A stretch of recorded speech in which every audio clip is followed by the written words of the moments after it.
자, 우리 고난주간에 살펴봐야 될 것, 예수님의 순환 이야기 몇 개의 장면으로 구성되어 있었습니다.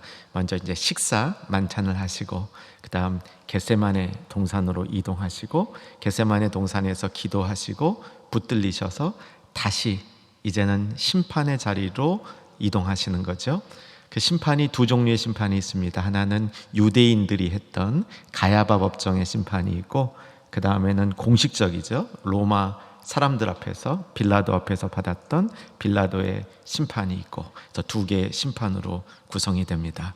심판이 끝나면 예수님이 처형이 되고요, 처형된 다음엔 장사 지내게 되고, 그 다음 부활하게 되는 겁니다. 이 장면들을 하나하나씩 머릿속에, 가슴속에 잘 담아두는 것이 고난주간 동안 말씀을 묵상하는 우리의 과정이 되는 겁니다.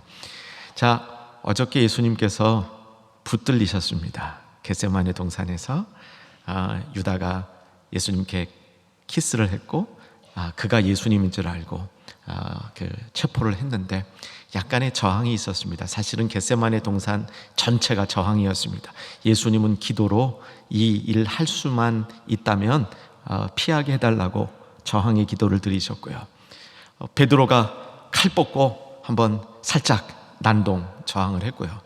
청년이 이금 나도 좀 한번 해보겠다 그랬다가 벌거벗고 도망가지 않았습니까?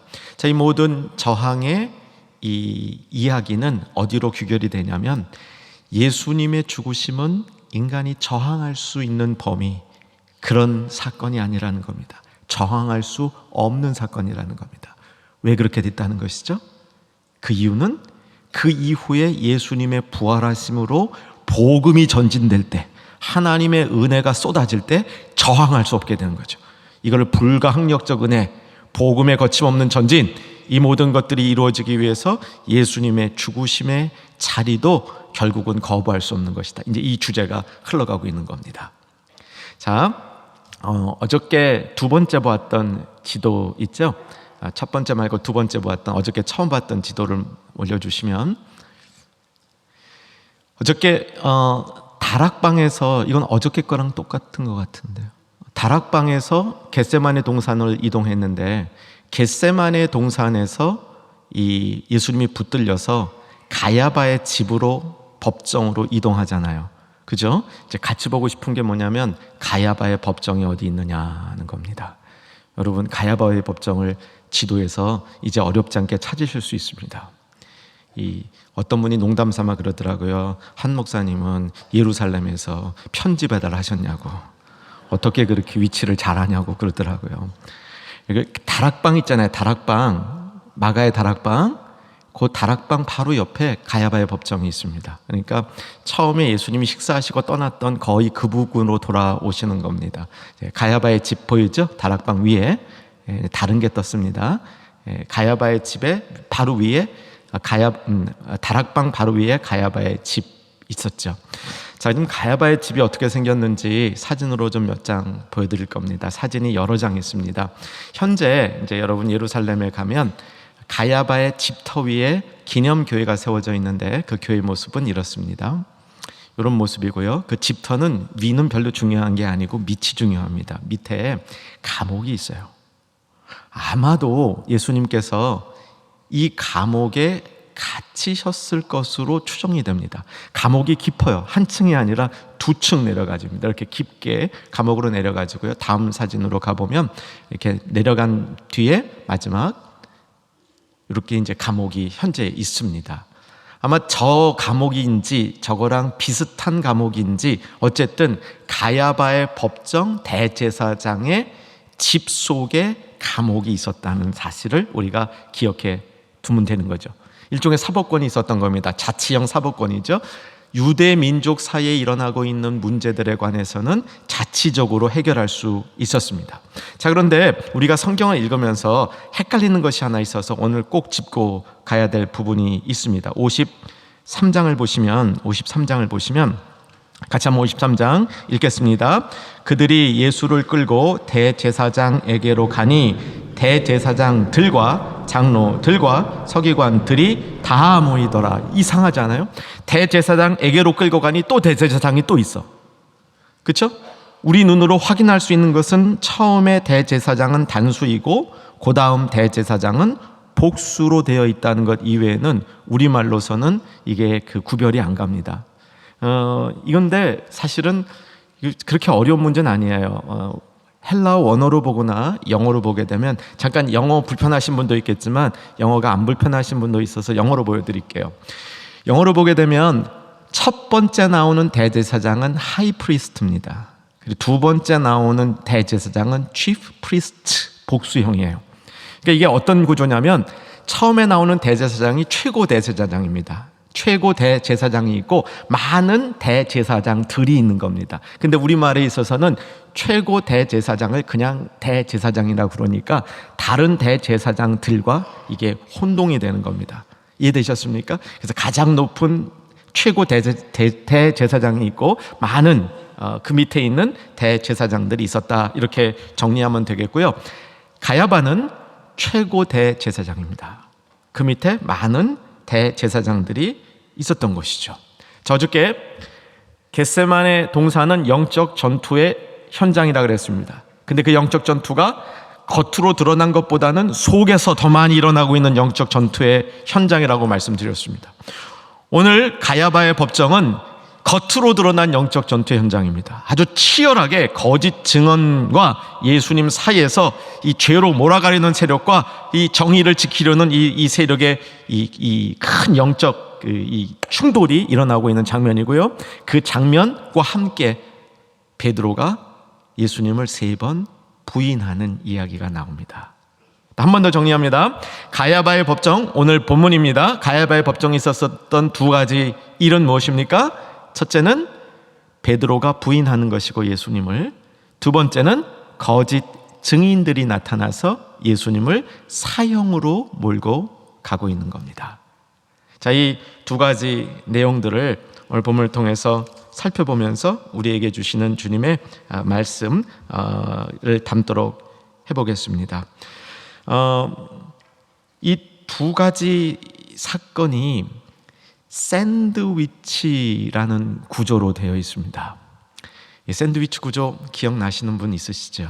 이 샌드위치 구조라는 거는 하나님의 말씀이 이제 샌드위치와 같이 빵이 있고 가운데 내용물이 있습니다. 그죠? 양쪽 빵 사이에 내용물이 들어가 있는 겁니다. 한 번 더 우리 본문을 보면서 확인했으면 좋겠는데 54절을 보십시다. 54절 같이 읽겠습니다. 베드로가 예수를 멀찍이 따라 대제사장의 집들 안까지 들어가서 아랫사람들과 함께 앉아 불을 쬐더라. 베드로의 이야기가 시작이 됐죠. 그 다음에 예수님이 재판받는 얘기로 넘어갑니다. 55절에 보면 대제사장들과 공회가 예수를 죽이려고 마음을 먹고 증거를 찾고 있는 이야기가 나오고요. 이 증거를 찾은 다음에 신성모독이다 그래갖고 예수를 사형시키기로 결의한 다음에 66절로 가면 또 베드로의 이야기가 이어져 나가고 있습니다. 66절로 이동해서 읽어보겠습니다. 66절 시작. 베드로는 아랫뜰에 있더니 대제사장의 여종 하나가 와서, 거기까지 베드로의 이야기가 이렇게 진행되는 가운데 그 안에 예수님이 신문을 받고 거짓 증인이 일어나는 장면이 끼워져 있습니다. 자, 우리 한번 확인해 봅시다. 자, 샌드위치에서 빵이 비쌉니까? 내용물이 비쌉니까? 내용물이 비싸죠. 그래도 안 졸고 답해 주시니 감사합니다. 전 또 빵이라 그럴까 봐. 저는 어렸을 때 이 빵을 더 좋아했어요. 속에 있는 내용물보다. 그래서 제가 어렸을 때 물어보면 빵이 더 좋다 이랬을 것 같아요. 근데 내용물이 더 비싸고 좋은 거죠. 내용물 먹기 위해서 빵은 둘러싸이는 겁니다. 자, 그러면 우리는 이 사건을 보면서 우리 머릿속에 베드로가 3번 부인한 게 더 많이 기억돼 있어요? 예수님이 심판받은 게 더 많이 기억돼 있어요? 베드로가 3번 부인한 거죠. 근데 오늘 본문을 잘 보니까 어떤 게 더 중요하다고 본문은 얘기하고 있습니까? 예수님이 신문당한 거예요. 왜냐하면 베드로가 부인한 건 빵에 해당하고 예수님이 신문당한 거는 그 안에 있는 내용물에 해당하는 겁니다. 그래서 우리는 오늘 관심 내용물에 더 보자는 거고요. 이렇게 샌드위치 구조가 나올 때는 그냥 샌드위치 막 만드는 게 아닙니다. 샌드위치를 만들 때 빵과 내용물이 어우러져야 됩니다. 그렇죠? 빵과 내용물이 안 어우러지면 모양새는 샌드위치지만 맛이 없어요. 그래서 빵과 내용물은 어우러지는 공통적인 주제가 있는 겁니다. 그 주제를 잡으면 요게 주제구나 라고 우리가 알고 그 주제에 딱 맞춰서 말씀을 볼 수 있는 겁니다. 자, 그러면 베드로가 예수님을 3번 부인한 것과 예수님이 심판받을 때 있었던 그 일 두 사이의 공통점은 뭘까요? 거짓 증인입니다. 그래서 우리는 베드로가 예수님을 3번 부인했다, 예수님을 배반했다, 이렇게 배반의 모습으로 보는데 사실 배반만이 아니에요. 배반보다 더한 겁니다. 거짓 증인한 거예요. 그렇잖아요. 예수님이 어떤 분인지 베드로가 알고 있는데, 그리고 베드로와 예수님의 관계가 있는데 내가 없다라고 얘기한 것은 단순히 부인이 아닙니다. 이건 거짓 증인이죠. 그래서 거짓 증인이라는 주제를 중심으로 예수님이 이제 사형을 당할 그 궁지로 몰려지고 있다는 겁니다. 사랑하는 여러분, 우리 삶 속에 거짓 증인 없어야 되겠죠. 우리 거짓 증인 단순하게 우리가 톡하는 거짓말도 어떤 경우에는 심한 거짓 증인이 될 수 있다는 거죠. 이 마음 가운데 한번 결심하십시다. 세대가 참 악해요. 그래서 우리 믿는 성도님들은 무조건 정직하자. 한번 따라합시다. 무조건 정직하자. 정말 주님 앞에서 세상에 참 옳지 않은 일들이 많이 일어납니다. 그래서 우리는 더욱더 정직하게 지내야 될 것 같아요. 제가 한국에 들어와서요, 제 자동차를 보게 되면 여기저기 긁혀 있어요. 제가 긁은 거 하나고 남이 긁은 게 3개예요. 4개를 달고 다녀요. 제가 안 고쳐요. 왜 안 고치냐면 살짝 긁힌 건데 남의 차를 긁고 얘기를 안 해요. 그죠? 남의 차를 살짝 긁었으면 그래도 그거 알려줘야 되잖아요. 알려서 보상을 해야죠. 힘들고 귀찮아도 어떨 때 참 귀찮아요. 우리 그런 사소한 정직서부터 우리가 세상 앞에 정말 그리스도인들이 증인이 되려면 우리의 마음이 더 정직하고 더 분명해야 된다는 것이죠. 자, 오늘 베드로의 실패 모습 간단히 작년 말씀으로 정리해보고 이제 오늘 중요한 예수님이 어떻게 신문당하셨는가 그 부분 살펴보고 우리에게 주는 말씀 정돈해 봅니다. 자, 마태복음에 거의 비슷한 얘기입니다. 작년에 마태복음이었잖아요. 마태복음을 중심으로 베드로가 부인하는 장면은 이렇게 요약하시면 됩니다. 처음에 베드로가 있었던 장소는 베드로가 그래도 용기를 내서요, 예수님이 심판받는 곳에서 가장 가까운 곳으로 갑니다. 그 위치를 안뜰이라고 얘기를 합니다. 안뜰에 있다가 들통이 났습니다. 들통이 나니까 바깥뜰로 베드로가 이동을 하고요, 거기서 한 번 들통 나니까 앞문, 점점 예수님께로부터 멀어지는 모습이 기록이 되어 있습니다. 그냥 안 찾고 넘어갑니다. 자, 그러는 가운데 베드로는 3번에 걸쳐서 그냥 예수님 모른다, 나 저 사람과 아무 관계가 없다고 얘기한 게 아니라 점점 더 그 말이 강해지고 있습니다. 처음에 부인할 때는 모든 사람 앞에서 부인했고, 2번째는 맹세하면서 부인했고, 3번째는 저주하면서 부인했습니다. 여러분, 저주하면서 부인할 때 어떤 부인이 있냐면, 그때 그 모습이 뭐였냐면 베드로에게 마지막에 3번째 묻는 사람이 그러거든요. 내가 말하는 사투리가 네가 어디 출신인지 보여준다는 거예요. 이게 아마 갈릴리 사투리를 쓴 것 같아요. 우리 한국으로 말하면 이제 북쪽 사람 사투리를 쓴 것 같아요. 베드로가 툭 튀어나온 거잖아요. 네가 말하는 사투리가 너 갈릴리 사람이야. 그랬더니 베드로가 진짜 걸린 거 아니에요, 이거는. 그죠? 걸리고 나니까 저주하며 맹세했다라고 얘기를 합니다. 아까 사진으로 보여드렸던 가야바의 법정이 있는 그 기념교회 있죠? 거기에 동상이 하나 있습니다. 베드로 동상인데 아마 작년에 제가 보여드린 걸로 기억하는데 그 한번 다시 보겠습니다. 이 베드로 동상이 있거든요. 베드로가 부인하는 거예요. 베드로 부인하는 거를 이제 눈에 보일 수 있는 동상으로 만들어줬는데, 이 동상에서 눈여겨 보실 건요, 베드로가 메고 있는 띠예요. 띠. 잘 보이세요? 베드로가 메고 있는 띠가 어떤 띠인지? 두꺼운 띠예요, 얇은 띠예요? 답안하시면 조시는 걸로 알아요. 두꺼운 띠예요, 얇은 띠예요? 얇은 띠죠. 왜 얇은 띠 했는 줄 아세요? 보통 두꺼운 띠예요. 얇은 띠 한 이유는 갈릴리 사람들은 얇은 띠 하고 다녀요. 저렇게 세심한 겁니다. 그러니까 성경에서는 입에서 나오는 소리로 자기 지방 말을 했는데, 이제 저 동상에서는 입에서 나오는 소리 표현 못 하잖아요. 그러니까 이 모습으로 허리띠를, 갈릴리 사람들 허리띠를 해놓은 거예요. 네 허리띠가 너를 증명한다, 이렇게 해주는 겁니다. 이렇게 해서 베드로는 3번 예수님을 부인하게 되죠. 참 어처구니 없는 일이죠.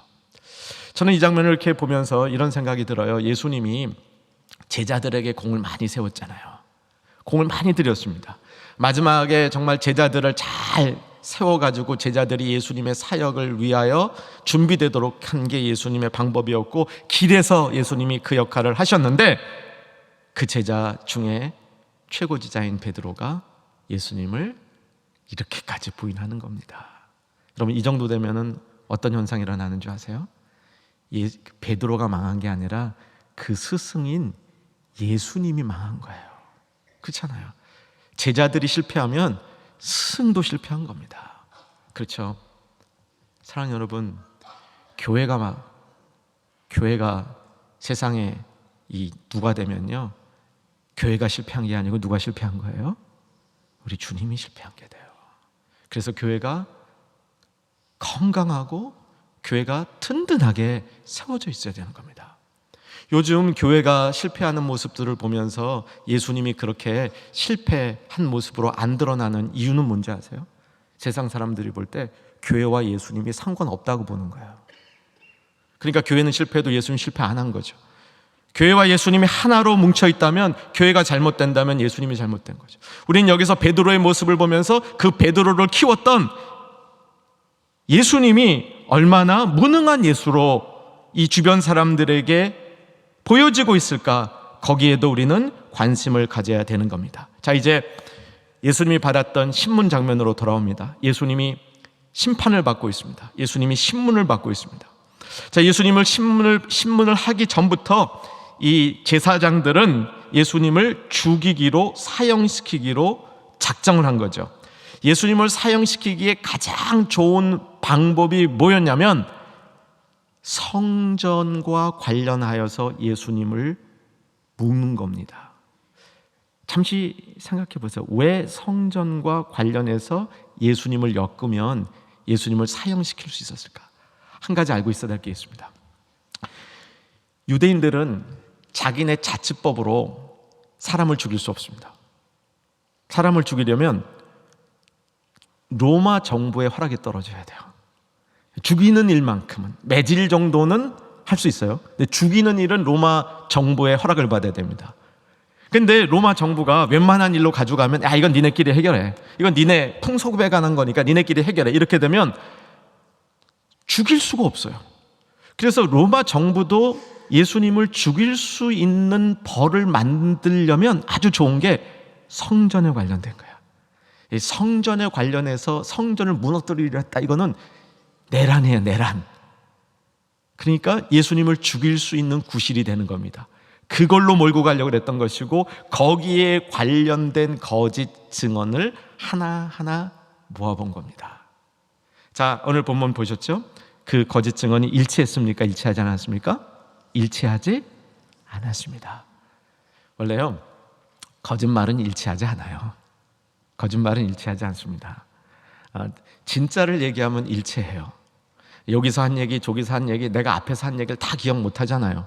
그렇죠? 앞에서 한 얘기를 내가 다 기억 못 하는데, 내가 앞에서 한 얘기나 뒤에서 한 얘기나 일관성이 있으려면은 진실된 얘기를 하면 일관성이 있습니다. 근데 거짓말을 하면 여기서 한 거짓말, 다음에 한 거짓말, 일치하지 않을 경우가 태반이죠. 그래서 예수님을 죽이려는 이 거짓 증인은 일치하지 않았습니다. 따로 놀았습니다. 거기다가 예수님께서 손으로 짓지 않은 성전, 손으로 지은 성전 사흘 만에 다시 지리라, 이게 당시에 부활도 모르고 성전이 어마어마한 건물이었는데 이 어마어마한 건물을 사흘 만에 부수고 다시 짓겠다? 이게 무슨 말인지 예수님이 하신 그 말씀 자체의 놀라운 깊이를 이해하는 사람이 한 명도 없었다는 겁니다. 이제 이해할 수가 없었죠. 그래서 이게 자꾸 불일치가 되는 겁니다. 자, 이때 누가 나섭니까?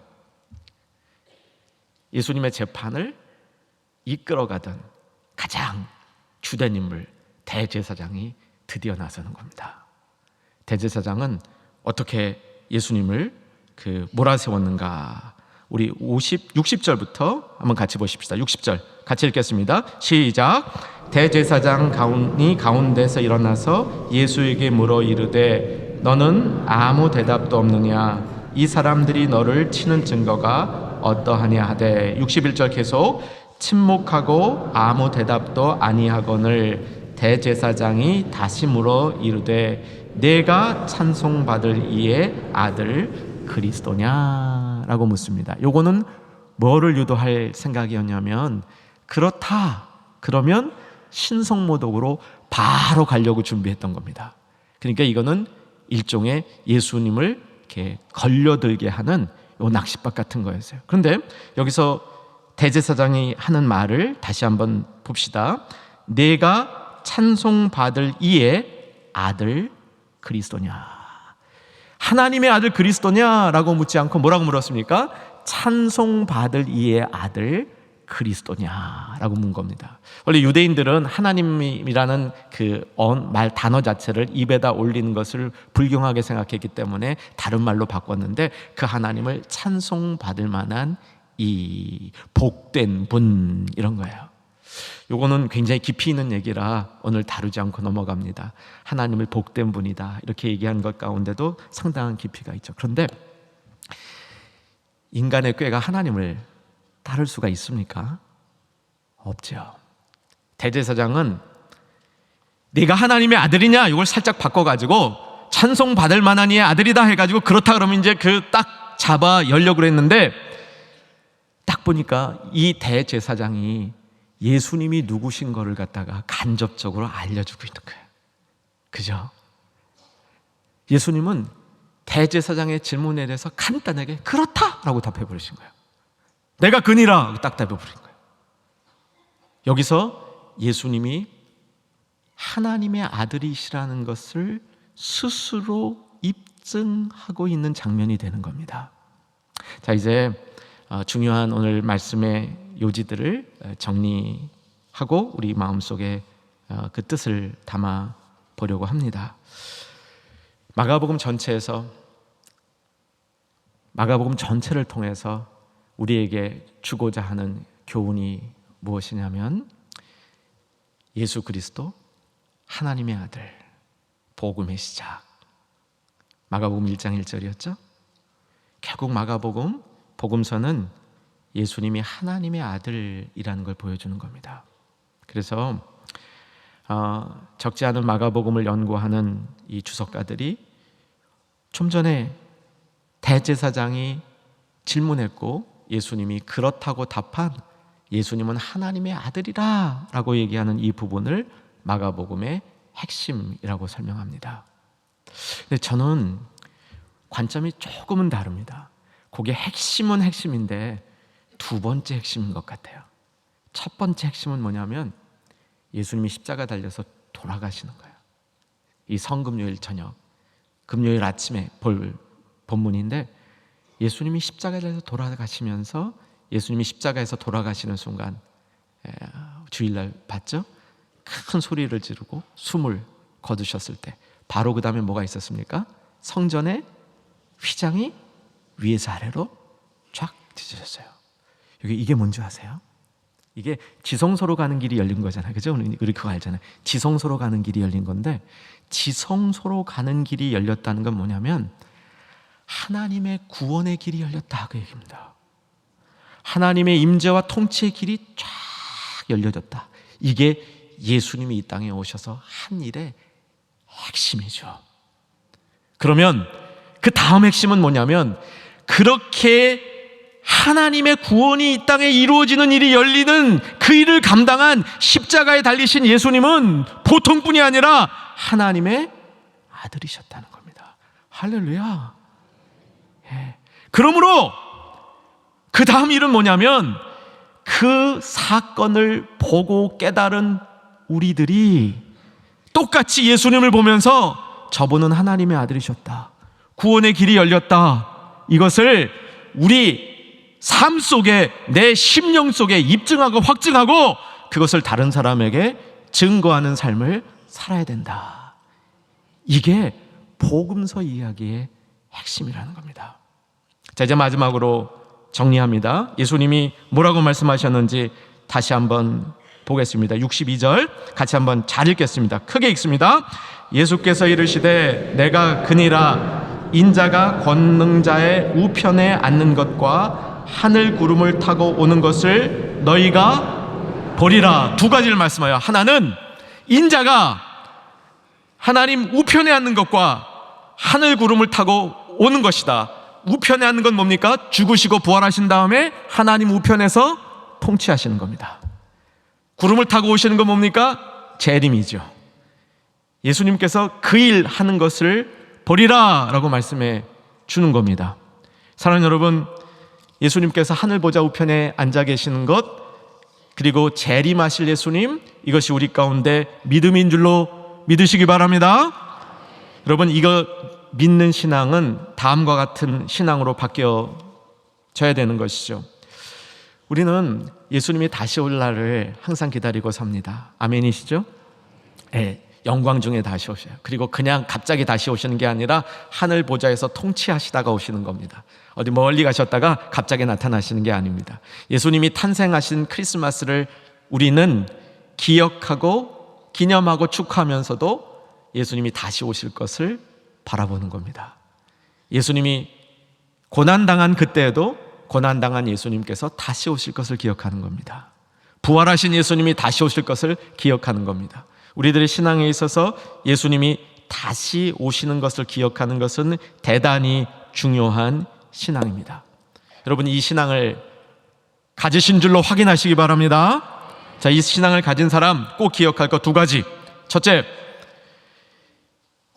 다시 오실 예수님이 통치하고 계시기 때문에 복음은 매이지 않습니다. 복음은 매이지 않습니다.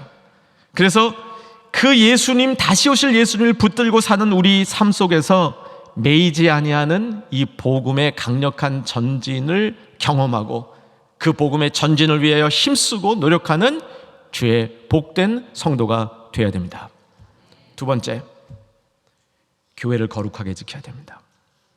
교회를 거룩하게 지켜야 됩니다. 여러분, 우리 충영교회가 거룩합니까? 거룩하지 않습니까? 거룩하다고 답하신 분들 할렐루야. 답 못하신 분도 이해가 충분히 갑니다. 하나님의 거룩함에 비교해보면 우리 교회가 거룩하지 않죠. 그런데 교회는 거룩합니다. 왜 거룩하냐면 교회의 머리이신 예수님이 거룩하기 때문에. 또 한 가지, 교회에서 선포되고 있는 말씀이 하나님의 말씀인 한, 성도의 삶이 비록 조금 부족하다 할지라도, 교회의 조직이나 교회가 행하는 것이 비록 온전하지 못한다 할지라도 그 교회는 거룩하다라고 선포되는 겁니다. 사랑하는 여러분, 예수님이 다시 올 때까지 이 두 가지를 꼭 기억하십시다. 복음은 매이지 않습니다. 주님의 교회는 주님이 머리인 거룩한 곳입니다. 이것을 지키는 복된 성도 되기를 주의 이름으로 축원합니다.